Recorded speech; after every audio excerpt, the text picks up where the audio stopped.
ध्रुव, तुम कल जा रहे हो? छोटू के मुंह से ये शब्द सुनकर मेनका का सुंदर चेहरा हैरानी से भर गया। उसकी भौहें हल्की सिकुड़ गई। उसने सामने खड़े छोटू से कहा, जैसे ही तुम मुकाबला टापू से निकलोगे, बुजुर्ग हराका तुम पर हमला कर देगा। हालांकि छोटू ने यूकी और सिकंदर जैसे योद्धाओं को हराकर अपनी ताकत साबित कर दी थी, आगे लेकिन की स्टोरी बुजुर्ग सुनने के हराका लिए कोई आम सब्सक्राइब योद्धा करें नहीं था। स्टोरी उसकी हब तुलना यूकी 360 जैसे चैनल को। जवान पीढ़ी के योद्धा से नहीं की जा सकती। यहाँ छुपे रहना भी कोई हल नहीं है। मैं बुजुर्ग हराका से निपटने का कोई तरीका निकाल लूंगा, छोटू ने मुस्कुराते हुए जवाब दिया। तिलस्मी पत्थर से बातचीत के बाद छोटू के मन में बुजुर्ग हराका का डर थोड़ा कम हो गया था। उसे जब ये बात समझ आ चुका था कि अगर उसे मुकाबला टापू से सुरक्षित निकलना है तो उस मुश्किल का सामना करना ही होगा। मेनका ने अपनी गहरी भूरी आंखों से छोटू को घूरते हुए कहा, तुम्हें इतनी हिम्मत आखिर आती कहाँ से है? क्या तुम वाकई समझते हो कि बुजुर्ग हराका जैसे अनुभवी योद्धा को हरा सकते हो? छोटू ने उसकी बात का जवाब एक हल्की मुस्कान से दिया। कुछ देर तक वो चुप रहा और फिर धीरे से बोला, तुमने अगर सोच ही लिया है तो मैं तुम्हें रोकने की कोशिश नहीं करूंगी, लेकिन अगर हालात बिगड़ जाए तो जब चाहो मुकाबला टापू लौट आना। हमारा बाइजा दल तुम्हारी सुरक्षा करेगा। इसके लिए शुक्रिया, छोटू ने ईमानदारी से कहा। हालांकि शुरुआत में उनका रिश्ता केवल स्वार्थ पर आधारित था, पर बाइजा दल की ये पेशकश उसे सच में अच्छी लगी।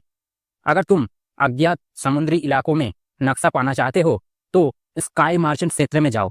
वहां हर 6 महीने में एक बड़ी नीलामी होती है। शायद वहां तुम्हें कुछ मिल जाए, मेनका ने सुझाव दिया। स्काई मार्चेंट नीलामी?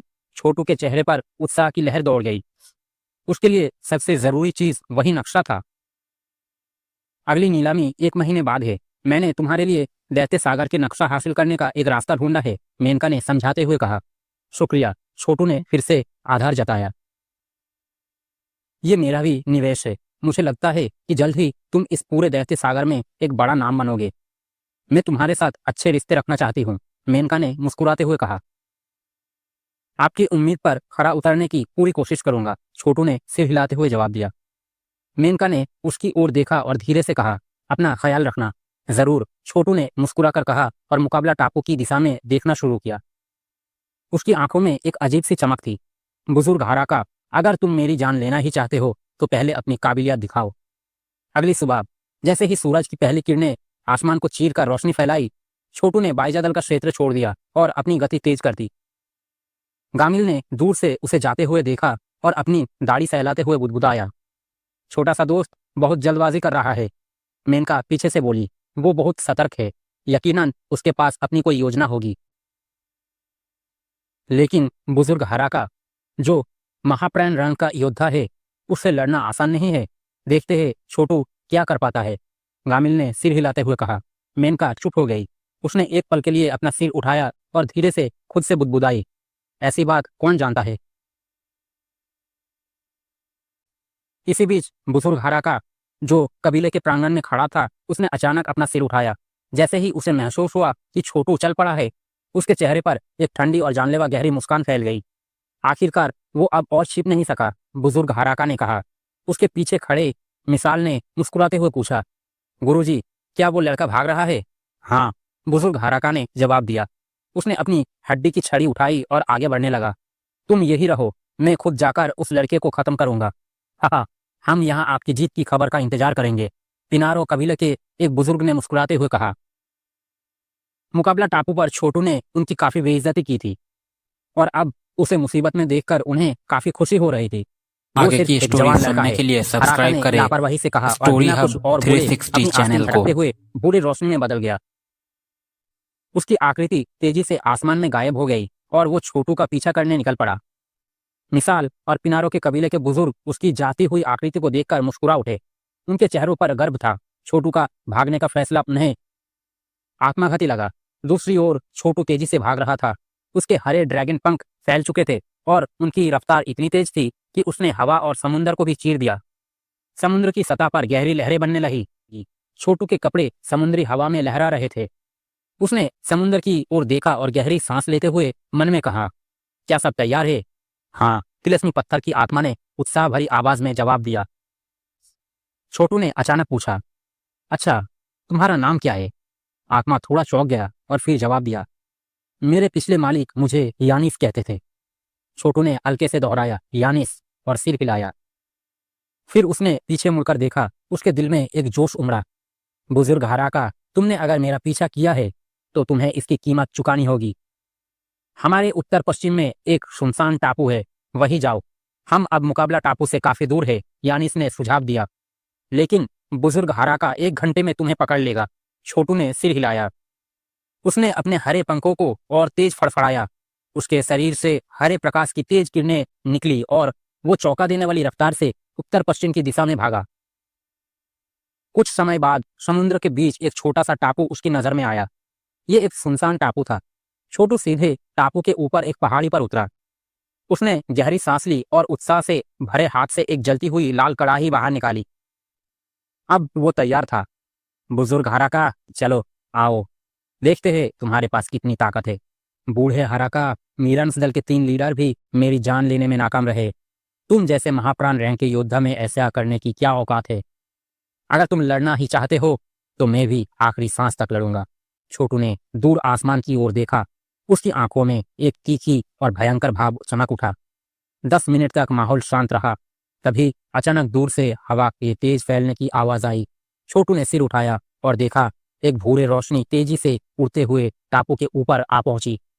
रोशनी गायब हुई और वहां बुजुर्ग हराका प्रकट हुआ, जिसके हाथ में एक सफेद हड्डी की छड़ी थी। हराका आसमान में खड़ा होकर नीचे देख रहा था। उसके चेहरे पर तिरस्कार भरी मुस्कान थी। उसने कहा, लड़के, तुमने अपने कब्र के लिए बढ़िया जगह चुनी है। छोटू ने गहरी सांस ली और मुस्कुराते हुए जवाब दिया, हराका, मैंने ये जगह तुम्हारे कब्र के लिए चुनी है। छोटू के हाथ में जलता हुआ कढ़ाई अचानक तेजी से बड़ा हो गया। वो आसमान में लहराने लगा और लाल रोशनी से चमक उठा। उसकी गर्मी से आसपास की हवा विकृत होने लगी। हराका ने बर्तन की ओर देखा और हंसते हुए कहा, ओह, तो तुमने मुझसे लड़ने की हिम्मत इस अनहद खजाने पर की है। लेकिन तुम्हें सच में लगता है कि इससे तुम मुझे रोक सकोगे? तुम बहुत भोले हो। छोटू ने भी जानलेवा मुस्कान के साथ जवाब दिया, लड़ाई के बाद देखेंगे कि कौन कितना भोला है। हराका ने गुस्से से कहा, क्या तुम सोचते हो कि कुछ मामूली जीतों के बाद तुम इस बूढ़े आदमी के सामने बोलने लायक हो? तुम्हारा घमंड तुम्हें इस समुद्री क्षेत्र में खत्म कर देगा। छोटू ने हंसते हुए कहा, मुझे डराने के लिए तुम्हें थोड़ी और ताकत चाहिए, बूढ़े भूत।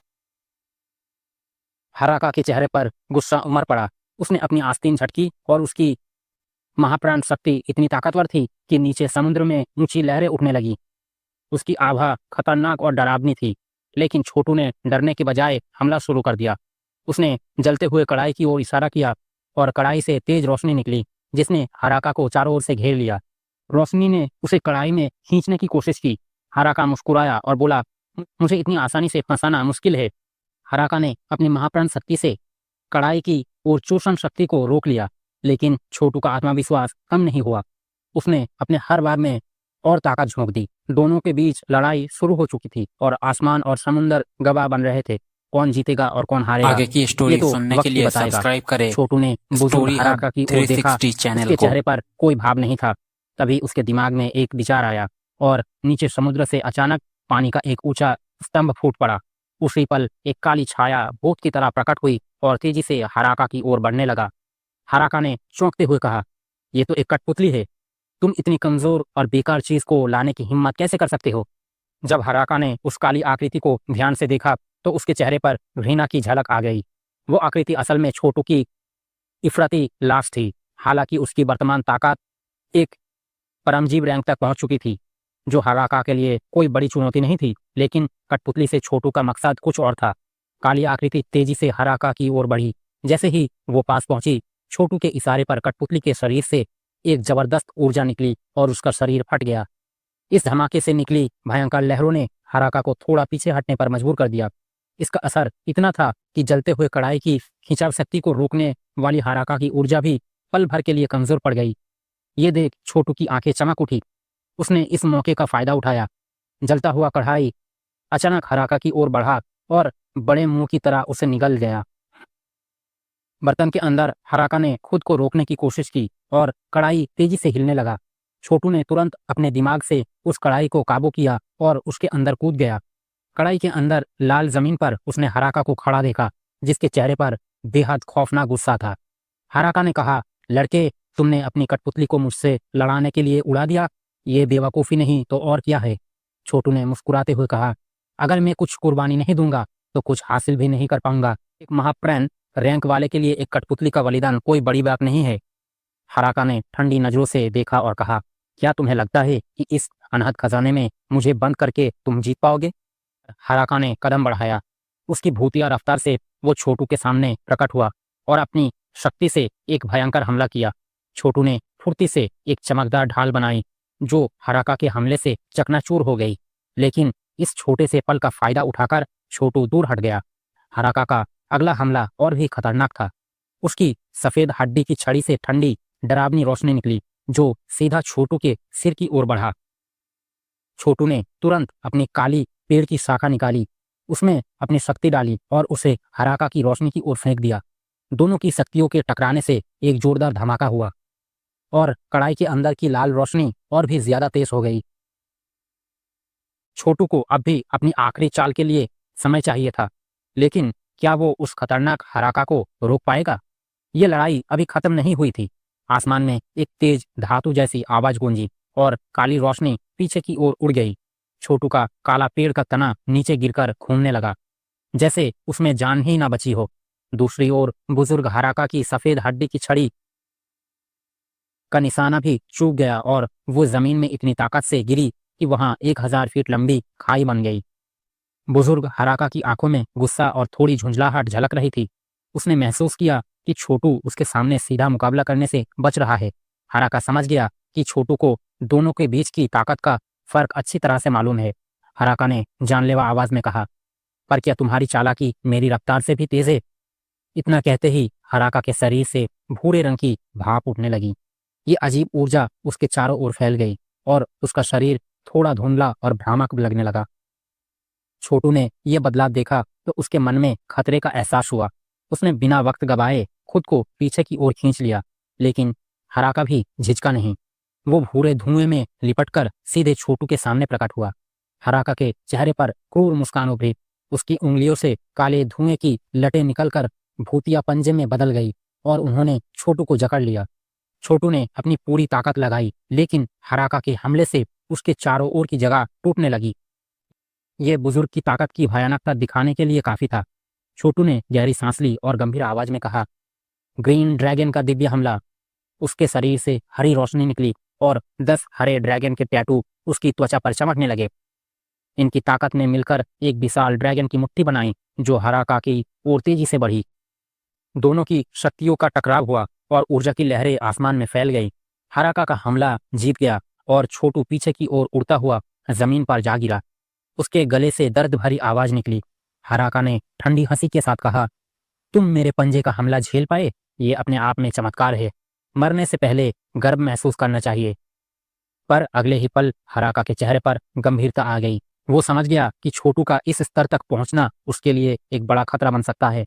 उसने मन ही मन सोचा, अगर ये लड़का महाप्राण रैंक तक पहुंच गया तो इसे रोकना नामुमकिन होगा। इसे आज यही खत्म करना होगा। यह सोचते ही हराका ने कोई मौका नहीं छोड़ा।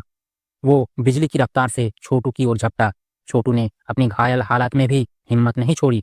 उसने दांत भींचते हुए कहा, बुड्ढे, अब मैं तुम्हें आगे की अपने स्टोरी जलते हुए सुनने के कढ़ाई लिए की सब्सक्राइब असली ताकत करें का मजा चखाऊंगा। स्टोरी हब जलती हुई 360 आकाश चैनल को। जंजीरें। छोटू ने जमीन पर दोनों हाथ मारे। जमीन कांपने लगी और अचानक सैकड़ों चमकीले लाल रोशनी के स्तंभ फूट पड़े। ये लाल जंजीरों में बदल गए और तेजी से हराका के चारों ओर लिपटने लगे। लड़ाई और भी खतरनाक हो चुकी थी। अब देखना यह था कि छोटू की ये चाल हराका को कितनी देर रोक पाता।